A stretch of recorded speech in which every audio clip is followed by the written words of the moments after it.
8.15 이 광복절이라고 하는 것은 우리가 믿음의 사람의 눈으로 바라볼 때 일제의 압제 가운데서도 나라와 민족을 위해서 끊임없이 기도했던 그 간절한 기도, 그리고 눈물의 헌신에 응답하신 하나님의 은혜라고 할 수 있습니다. 이 해방을 맞이한 지 얼마 되지도 않아서 약 5년 후 우리나라는 또 엄청난 이 비극적인 아픔을 맞이하게 되는데요. 우리가 잘 알고 있듯이 6.25 전쟁이 일어나게 됩니다. 이 3년이라는 긴 시간 동안 이어진 이 전쟁은 온 나라를 초토화시켰고 많은 사람들에게 깊은 상처와 아픔을 남기게 되었습니다. 그리고 아직까지도 육신으로 또 이 마음으로 치료되지 못한 채 살아가는 분들도 계십니다. 북한은 아직도 공산주의 이 독재 세습 체제를 유지하고 있는데 오히려 그들은 그러면서 빈곤한 길을 계속해서 걸어가고 있습니다. 우리나라는 어떻습니까? 자유민주주의 체제를 이루고 역사의 모진 시간들을 이겨내고 견뎌 오늘날 세계가 부러워하는 그래도 선진국 대열에 들어서게 되었습니다. 이제 한국은 온 세계 사람들이 한 번쯤은 오고 싶어 하는 그런 나라가 되었습니다. 우리가 만든 음식은 온 세계 사람들이 궁금해하는 그런 음식이 되었습니다. 우리가 만든 제품은 온 세계 사람들이 한 번쯤은 소유하고 사용해보고 싶은 그런 제품이 되었습니다. 또 우리가 만든 음악, 또 드라마, 영화는 온 세계 사람들의 마음에 감동을 주고 또 웃음을 주고 눈물을 주는 그런 노래와 드라마와 영화가 되었습니다. 하나님의 은혜로 오늘 이렇게 하나님 앞에 나와 이 광복절 기념 예배를 드리는 우리 사랑하는 성도님들, 이 모든 것이 어떻게 가능했겠습니까? 우리나라가 이렇게 큰 어려움, 아픔, 슬픔, 눈물을 이겨내고 어떻게 정상의 대열에 들어서게 되었을까요? 우리 대한민국은 종교의 자유가 있는 나라고 무엇보다 그리스도인들이 간절히 바라고 원했던 기도의 제목에 응답하신 하나님의 은혜입니다. 우리가 사실 무엇을 할 수 있겠습니까?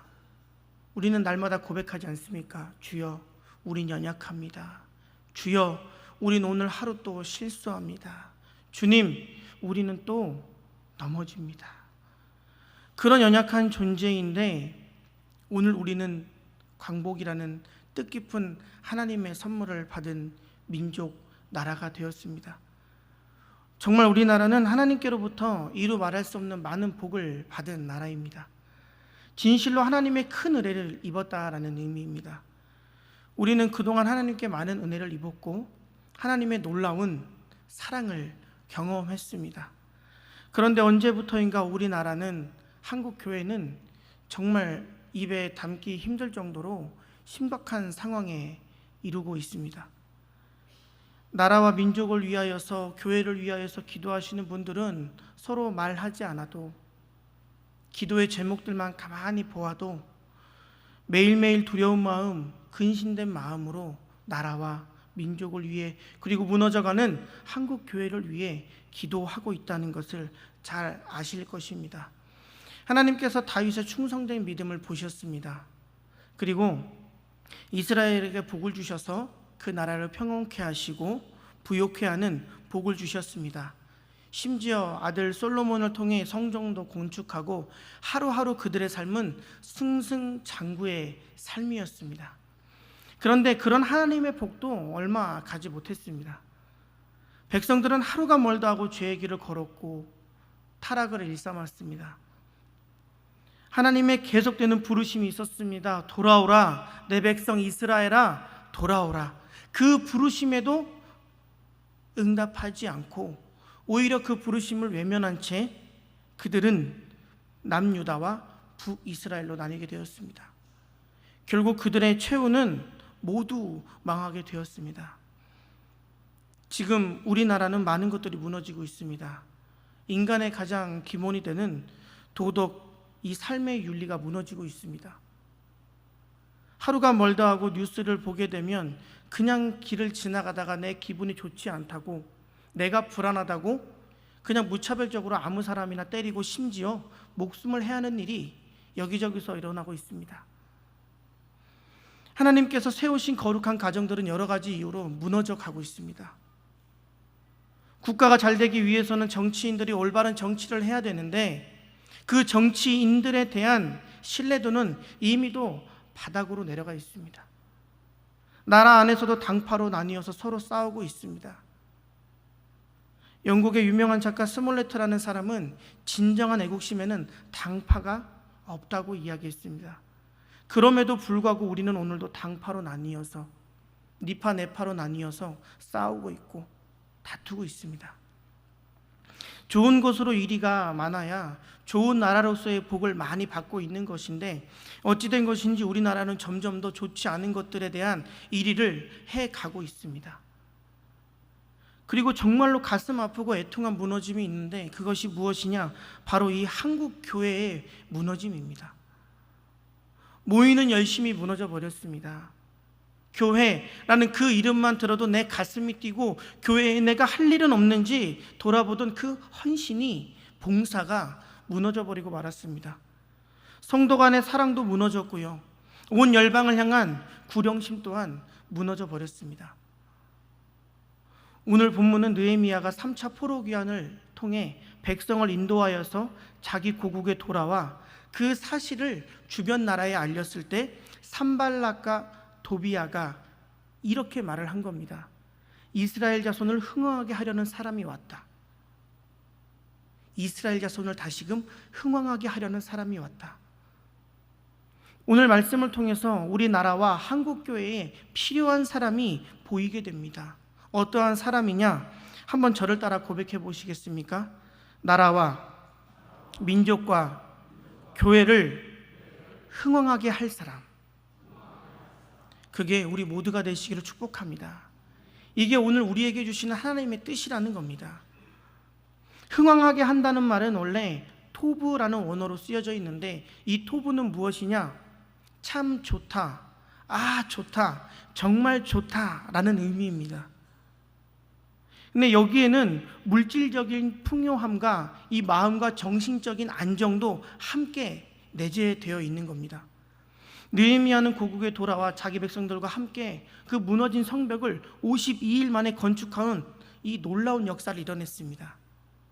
오늘 우리가 이 시대에 하나님의 사람이라면 이제 이 땅에 무너져 가는 것들이 우리 눈에 보여져야 됩니다.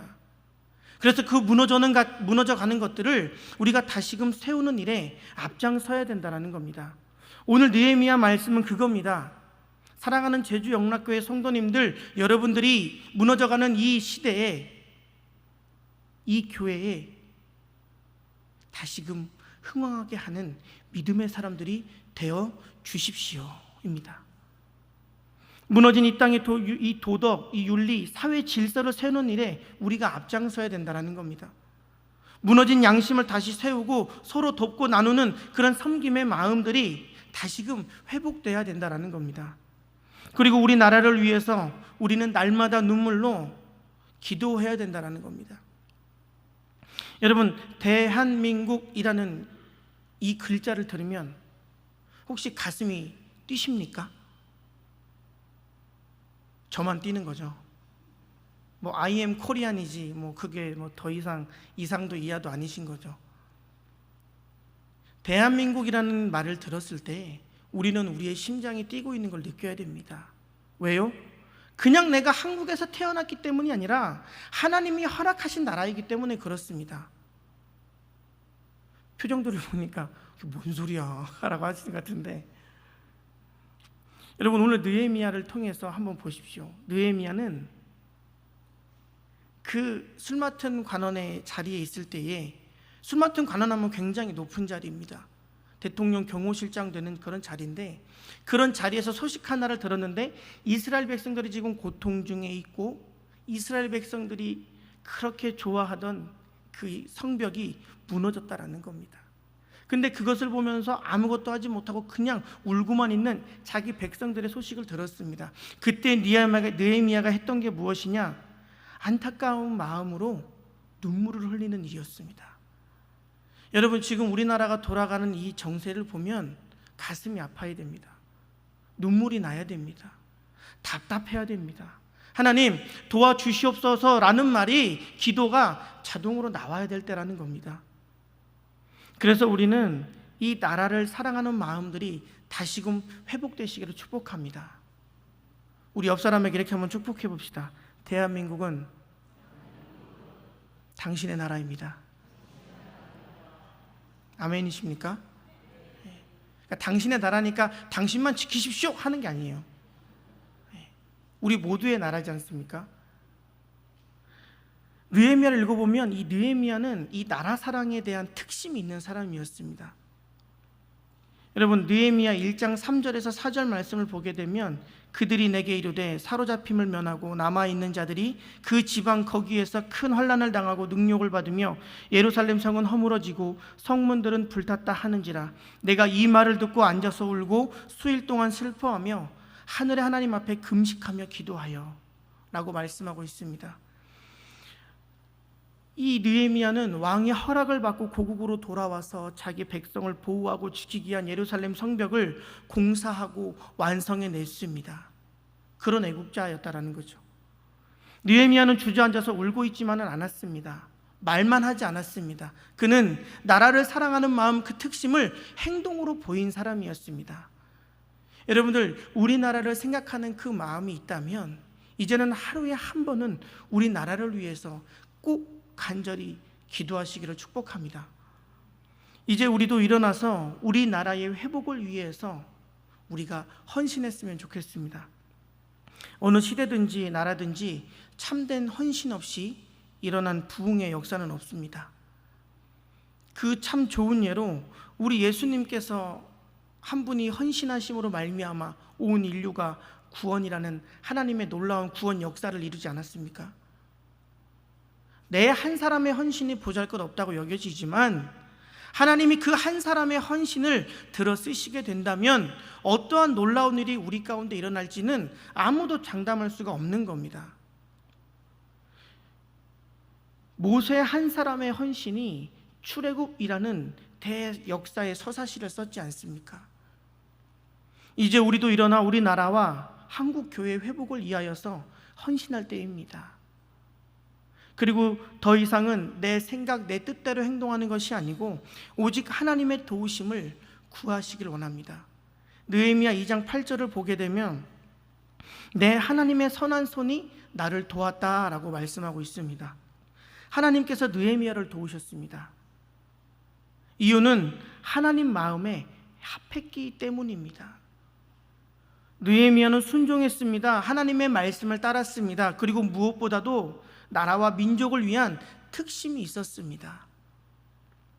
이게 느헤미야에서 국한되어 있는 것이 아니라 오늘을 살아가는 우리 모두가 이런 느헤미야와 같은 심정으로 하나님 말씀에 순종하고 정말 나라를 사랑하고 하나님 말씀을 따라 나라와 민족을 위해 우리 한국교회를 위하여서 날마다 하나님 앞에 간절히 기도하는 기도의 헌신자들이 되시기를 소망합니다. 여러분, 심각한 상황입니다. 정말 살얼음판을 매일같이 걷는 것 같습니다. 그래서 우리는 기도해야 됩니다. 그래서 우리는 하나님의 뜻을 구하면서 나라와 민족을 위해 기도하고 특히 한국 교회의 회복을 위해서 헌신해야 되는 겁니다. 78주년을 맞이한 광복절에 하나님께서 우리에게 주신 도전의 말씀, 도전의 마음입니다. 나라를 흥왕하게 하는 사람이 되어서 오히려 안 되길 바라고 망하길 바라고 무너지길 바라는 그런 세력들에게 오늘 말씀처럼 두려움을 줄 수 있는, 오히려 그들을 근심하게 할 수 있는 믿음의 사람이 되어야 된다는 겁니다. 그래서 오늘 이 시간에 곡조를 붙여서요, 우리가 함께 고백해 봤으면 좋겠습니다.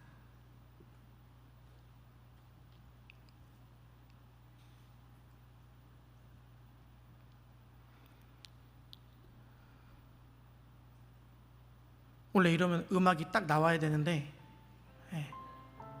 이제 나오네요. 이 음을 아시는 분들은요, 가사를 묵상하며 한번 고백해 봤으면 좋겠습니다.